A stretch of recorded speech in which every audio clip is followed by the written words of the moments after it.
Hey, what's up? It's Jim, and today I'm going to talk about Trick or Treat from 2007. And this is day 2 of my Halloween week of videos, where I review a horror movie every day in the 5 days leading up to Halloween. The thing I think that I like about this film, and I think that works about this film, is that it's made like a Hollywood production, like a big mainstream Hollywood film. And this was produced by Bryan Singer and directed by Michael Dougherty, who helped write X-Men 2 and Superman Returns, and has worked in big superhero movies in terms of screenwriting. And he seems to bring that budget over using legendary pictures and having this film be produced by a major director, which gives this film a safe feeling, which I think it uses to do some fucked up horror things, which I really like about it. I think that's really cool. It probably, in terms of how it's shot and the lighting and the actors they have in it, feels a little more high budget than you'd expect from a horror film, particularly in this era. And it makes it so when it does its crazier, twistier things with having an insane out-of-order timeline, with having these various anthology type stories, but without having a wraparound kind of host segment type of thing, just all existing in the same town, it makes it feel a little more ordinary than it necessarily is. This film's actually sort of arty in the way it does its anthology thing, all being in the same town, all kind of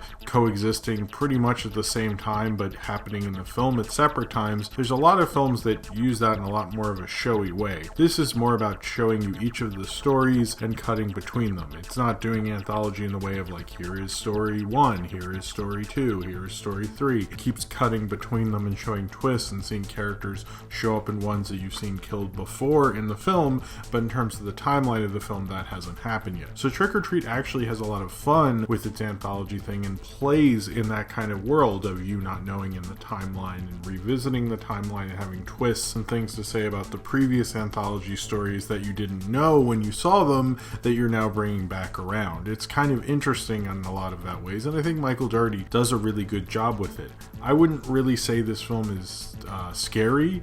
I wasn't really scared by it, but I still enjoyed all the stories within it. They're all like very clever stories in a way, and it's interesting that even watching this film, I feel like true great horror, there's a lot of unanswered questions, particularly with the character of Sam, who's like the little like iconic character on the poster, and you don't really know what his deal is, if he's like a demon of Halloween, what he is. You know, there hasn't, as of the time I'm making this review, I know there were announced plans, but it didn't seem like it happened or what happened, a sequel to this film, but I can honestly understand how they could, because it's so open-ended. It's not really about any of the characters, although there are characters in it. You kind of replace them and just have various anthology stories within it, which I think is actually really clever. This is so ready to be a horror franchise, I'm surprised it didn't happen, but that might be more because of, you know, its crazy release history and everything like that. But I like the character of Sam. He's a cool, iconic horror character. What's interesting, I think, a lot about this film and kind of getting into its crazy release and so forth, is that this is 2007 is when this film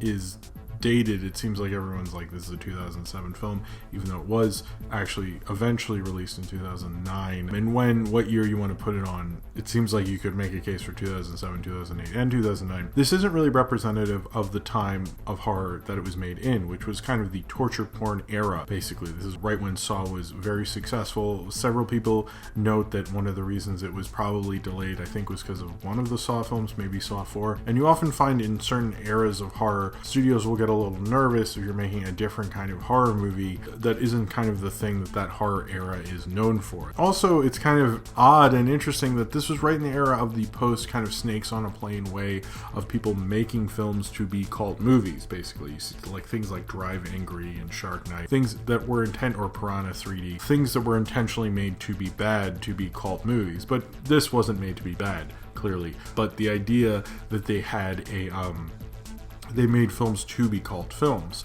And it's interesting that this film is definitely part of that era. It looks like a Hollywood production at the time, and they didn't market it as such, and they marketed countless other films to try to be cult movies. I'm sure I'm forgetting one of them in the kind of self-aware way, and none of them, except for Piranha 3D, really took.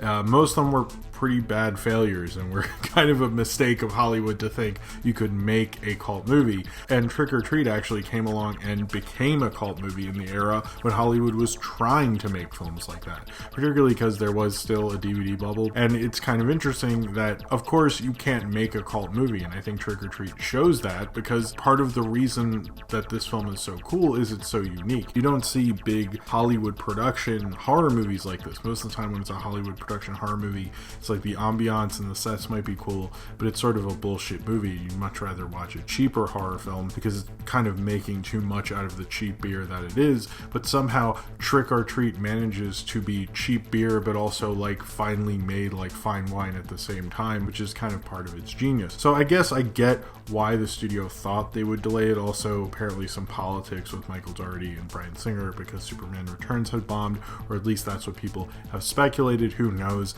I think it was probably more of there isn't really a star in this. I think you could have sold it just on the horror thing, but I think like it was a different era of horror and they were a little nervous about it. And it is, I guess, an unconventional film, but I think, you know, had they just had the poster to me looks iconic. That's part of the reason I eventually saw it, because I was like, oh, that looks cool, that little design thing. So I think they made a huge mistake actually not releasing this film.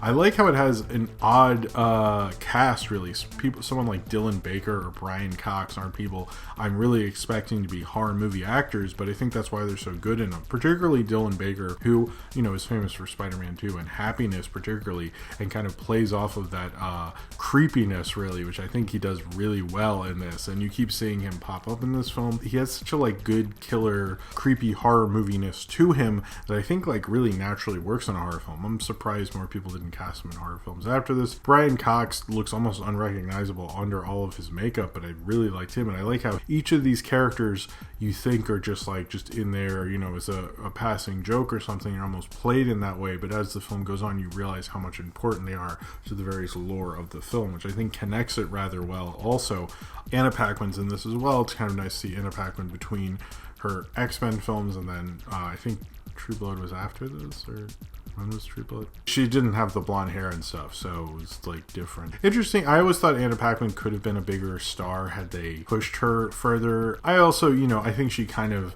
sometimes doesn't really have the presence necessarily that maybe we all wanted, even though she is an Oscar winner. It's really cool to actually see her in something like this. I think it plays very well. I like kind of like how something starts off as maybe, oh, well, maybe this will be the more innocent one, and then this will happen, and it has twists on itself. And I think the twists don't play in the way that you're like, oh, I'm so surprised, the twist. It's always like a really smart, like natural kind of twist. I'm not like necessarily shocked, but I like, you know, kind of what it says ultimately or morally. Michael Dougherty clearly loves holidays, between this and Krampus. Apparently his birthday's a few days before Halloween or something. I read that in an interview. I actually didn't look that up. I probably should have done that. And I like how it plays various different people's Halloweens, from kids' Halloweens with that story to you know, adult Halloweens and parties, and even like grandparent Halloweens, I guess. Even though he's not a grandparent, Brian Cox, he's older. I think this film probably production-wise has more in common with like Hocus Pocus than it does with your traditional horror film, and that might be why this film has like risen up so well, because it feels a little more digestible than your average horror thing that's going to have a lot of gore. This doesn't necessarily have a lot of gore in it, but it does also. It's like, it's kind of interesting. It like does one thing, but almost lets it disguise itself as another for a lot of the time. You know, there's a lot more going on in this film, and I honestly sort of get why people rewatch it a lot, because there's a lot to dig into. It doesn't necessarily give you 100% answers on things, which is maybe a little more arty than it necessarily was maybe trying to do, but it definitely does within the film. You know, I like the kind of the various timelines in it, which was actually really popular in art movies at the time. It's kind of doing like the non-linear kind of thing, and this film like presents its anthology in a linear way, but it's not an actual linear film, which is quite an interesting way to make a horror film. Most horror films are made under genre conventions and particularly linear, and Trick or Treat doesn't really do that. I'm not exactly sure when the last thing, you're kind of like seeing the end at the beginning and then seeing things throughout it, and I didn't look up if there's like a diagram of when things actually take place. That's not actually important. It's more about the journey of what the film is presenting you on, not necessarily when the information actually technically took place or anything like that. And the idea that all these things happen almost makes it feel like these things naturally happen just on Halloween, giving Halloween a creepier, scarier presence than maybe necessarily it usually has when when you just, give out candy and then watch a horror movie and drunkenly fall asleep or something. Another thing about it is like people just naturally seem to have discovered it. I remember it playing at festivals, and I heard about it getting delayed, and I never saw it until I did this review. I think it's interesting that people seem to have discovered it since then. But it's like not like a hardcore kind of horror thing, and it's definitely made in a more mainstream way, but I think it's also kind of made in a way that naturally works for a horror film, and it's definitely made in this more digestible way. But I think it at its core is really made by a horror fan, but it's a horror fan who somehow has gotten high up in the studio system, and that seems to work for him. I don't know, he's only made like 2 horror films. I know he's making the new Godzilla film, certainly, but Michael Dougherty is an interesting auteur voice. I'm kind of curious what he would do after he does the second Godzilla movie. I would like him to do more horror films because it seems like he has a different view on it. He definitely likes to use special effects and iconic characters. One of the things about Krampus is it's definitely at first a horror movie, but it had something to sell itself on, which was the idea that Krampuses were becoming more popular. It also has like a really crazy cast for a horror film, which seems to be something he likes to do, is cast actors who you probably wouldn't see in a horror film. And honestly, does it really matter who you cast in these things anyway? So if it doesn't matter, why don't you actually cast good actors and make a more interesting film? And I think he actually really takes advantage of that in a way that really makes this film a lot better than it really has any right to be. I think in terms of the genre, at least. There are good actors in horror movies. I'm not saying like everyone who acts in a horror movie is bad, but you don't get like this kind of experience. Like Dylan Baker and Brian Cox aren't really known for horror films, and it's like that's probably why he's become more of a horror kind of cult filmmaker, because he seems to be kind of on his own singular path in a lot of ways. There's no other filmmaker like Michael Dougherty, and that's kind of what makes Trick or Treat and Krampus so interesting to a lot of people. I don't necessarily think he's a filmmaker. He's one, if he has a film, I definitely want to see it and I have fun with it, and it feels like this almost like studio horror filmmaker, which there aren't really enough of, like one that's having fun, but also one that seems to like want to go into weirder ideas. They don't feel as weird somehow when he does them. I mean, a lot of this film is kind of a weirder, something you'd see in an art movie kind of a thing at the time, but it doesn't feel that way, which I think works probably better in this film than in Krampus, frankly, particularly with the kind of non-linear but feeling linear type of way that Trick or Treat really is, which is fucking cool, frankly.